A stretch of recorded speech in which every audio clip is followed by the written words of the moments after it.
Good morning, my dear students. Today I am going to continue the story that is Sinbad the Sailor second voyage. सबसे पहले मैं संक्षेप में इस कहानी को बता दूं हिंदी में, उसके बाद इंग्लिश में ट्रांसलेट कर दूंगा ताकि आपको समझने में कोई दिक्कत ना हो। सिंदबाद दी सेलर सेकंड वॉयज दूसरी यात्रा से शुरू किया। पहली यात्रा में वह व्हेल मछली के टापू में चला गया तो वहां से बच के निकला। दूसरा बार जब वह किसी दूसरे टापू में गया जहां फल फूल बहुत थे लेकिन कोई निवासी नहीं थे, निर्जन था जगह था, वहां से वह रॉक पक्षी की मदद से किसी तीसरे टापू में पहुंचा।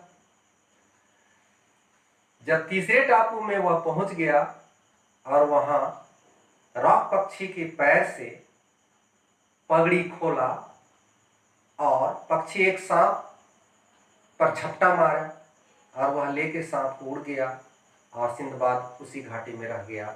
उस घाटी का नाम है the valley of diamonds, hero की घाटी। सिंदबाद के संबंध में हम दो लाइन कहना चाहेंगे कि लहरों से डरकर नौका कभी पार नहीं होती और कोशिश करने वालों की कभी हार नहीं होती। वह बहुत ही खतरों से लड़ा, कोशिश करता रहा और कभी वह हार नहीं माना और अपना जीवन को बचा लिया। इस कहानी में आप देखेंगे रोमांच है, साहस है और एक्साइटमेंट है। ये इसलिए यह कहानी बच्चों से लेकर बड़े बुजुर्गों तक बहुत पसंद किया जाता है और ऑल ओवर वर्ल्ड में, पूरे संसार में यह बड़े चाव से पढ़ा जाता है। जब वह हीरो की घाटी में सिंदबाद दी सेलर पहुंचा और अपना पगड़ी रॉक पक्षी के पैरों से खोल लिया, पक्षी तो उड़ गया, ओझल हो गया उसकी आंखों से बहुत जल्द, लेकिन वह वहीं रह गया। वहां रहता है और देखता है कि चारों तरफ ऊंचे ऊंचे पर्वत हैं जिसमें सिर्फ चट्टान है, संकरी खाई है और पर्वत पर चढ़ने का कोई मार्ग नहीं है, कोई रास्ता नहीं है। तब वह इधर उधर देखता है, जमीन पर बड़े बड़े छोटे बड़े सभी किस्म के हीरे बिखरे पड़े थे। हीरो को देखकर तो वो बहुत खुश हुआ, लेकिन उसकी खुशी बहुत जल्द ही गायब हो गई जब वो देखता है कि वहां सांप चारों तरफ फुफकार मार रहे थे। बहुत अधिक संख्या में सांप थे वहां पर और सिंदबाद दी सेलर बताता है कि सांपों की भयावहता का अंदाजा इसी बात से लगा सकते हैं कि उसमें से जो सबसे छोटा सांप था एक हाथी को निगल सकता था। आप सोच सकते हैं कि कितने बड़े बड़े सांप थे। सौभाग्य की बात यही है कि ये सांप रात के समय निकलते थे और डे टाइम में, दिन में वो अपने मांद में, गुफा में, डेन में घुस जाते थे। इससे क्या हुआ कि थोड़ा सा राहत मिला सिंदबाद दी सेलर को। दिन भर घाटी में भटका, शाम को जैसे ही डार्कनेस आया, सनसेट हुआ, सूर्यास्त हो गया, वो एक गुफा में घुस के एक बड़ा सा पत्थर से गुफा का दरवाजा बंद कर लिया और रात भर उस गुफा में पड़ा रहा। लेकिन बहुत मुश्किल से उसको वहां नींद भी नहीं आई। क्यों? क्योंकि गुफा से बाहर रात में चारों तरफ सांप बाहर निकल गए और फुफकार मार रहे थे। उसको डर लग रहा था, रात को नींद नहीं आई। सवेरे जब हुआ तो फिर वो घाटी में इधर उधर जहां तहां भटका, ढूंढा कि कुछ राहत कहीं से कुछ मिल जाए, लेकिन बेकार। फिर उसने क्या किया, देखता है कि सुबह में जहां तहां हीरे बिखरे पड़े हैं। कुछ हीरो को तो अपने पैरों से वो ठोकर मार रहा था, लेकिन जहां जीवन खतरे में हो वहां हीरो का कोई मोल नहीं होता है। सिंदबाद द सेलर को इसका एहसास हो गया। वह थक करके एक चट्टान पर लेटा ही था कि उसको किसी भारी चीज के गिरने की आवाज, थड की आवाज सुनाई पड़ी। उसने देखा कि वह एक बहुत बड़ा मांस का टुकड़ा था। उस मांस को टुकड़ा को व्यापारी लोग फेंकते थे। जब ईगल पक्षी अपने छोटे छोटे बच्चों को अंडों से निकालते थे बाहर हैचिंग करके, उस समय ईगल पक्षी अपने बच्चों को मांस खिलाने के लिए उस हीरे की घाटी में जाते थे। और व्यापारी लोग, जो मर्चेंट लोग थे, व्यापारी लोग, वो लोग बड़े बड़े मांस के टुकड़े वहां फेंकते थे। उसमें कुछ हीरे लटक जाते थे, चिपक जाते थे। उन मांस के टुकड़ों को ईगल पक्षी अपने घोंसला में ले जाते थे और उस घोंसला से मर्चेंट सब पक्षियों को उड़ा देते थे और वहां से हीरा कलेक्ट करके फिर उस हीरा को अपना घर लाते थे। इस तरह अपने वो व्यापार को करते थे।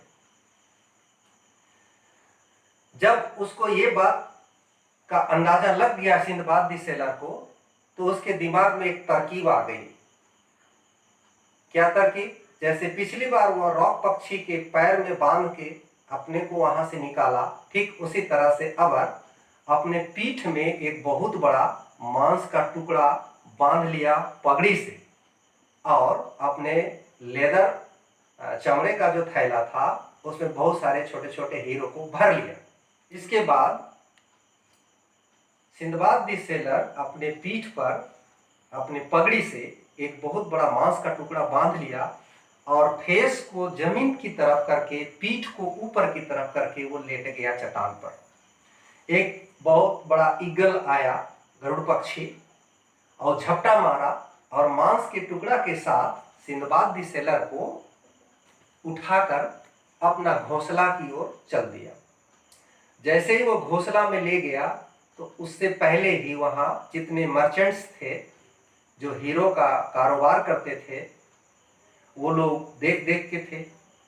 जैसे ही वो सिंदबाद द सेलर को लेके वो ईगल पक्षी घोंसले में उतरा, उन व्यापारियों को लगा कि शायद हम लोग का हीरा चुराने के लिए कोई चोर आ गया है, कोई रोबर आ गया है, ऐसा पहले एहसास हुआ।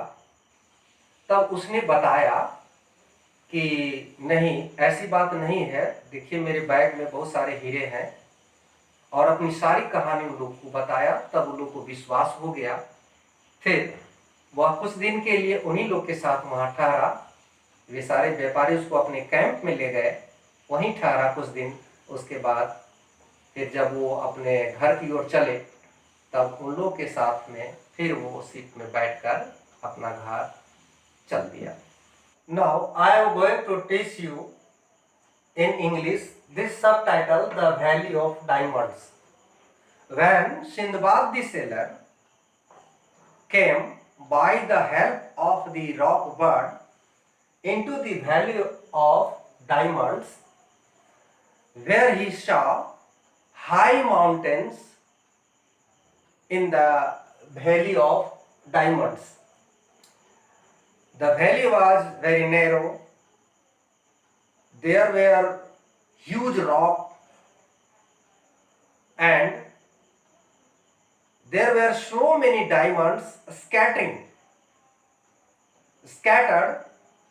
on the ground. After looking diamonds, Sindbad the sailor became very happy. But his happiness went away after looking numerous serpents in the valley. Even the smallest serpent can swallow a very big elephant. Fortunately, the serpents came out at night time and go in their dens in the daytime due to the fear of the rock bird.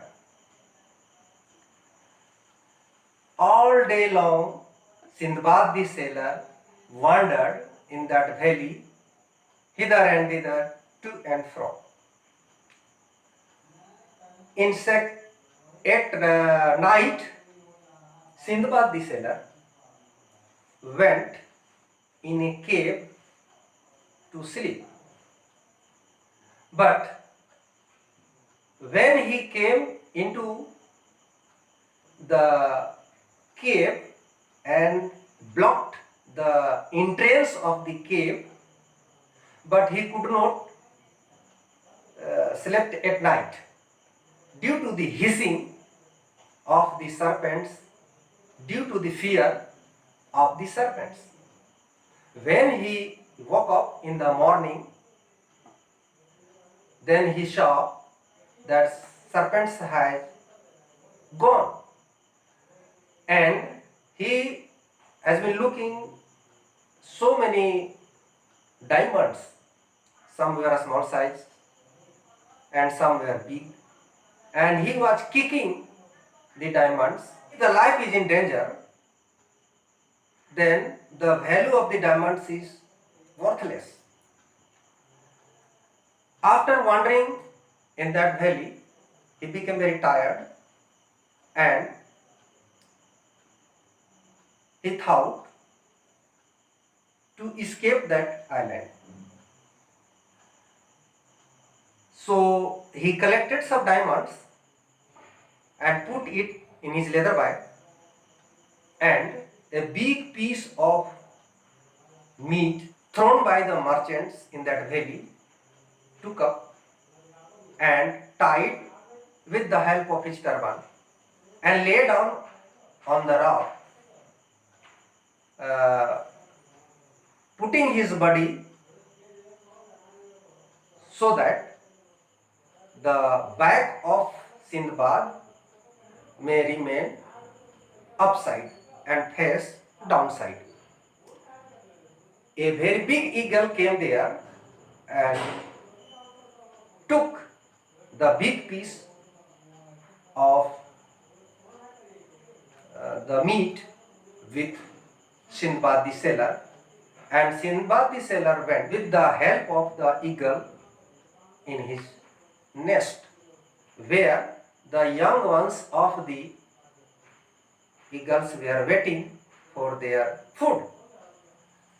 When Sindbad the sailor went by the help of the eagle on their nest, all the merchants who were watching the eagles went towards him, and they thought that this person has came here to rob diamonds.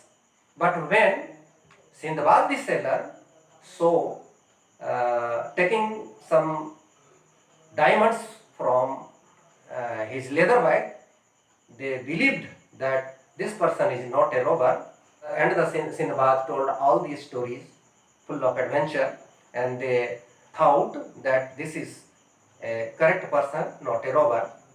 And after some days, Sindbad the sailor stopped in their camp, the camp of the merchants, and when the merchants came their home, with them the Sindbad the sailor came there.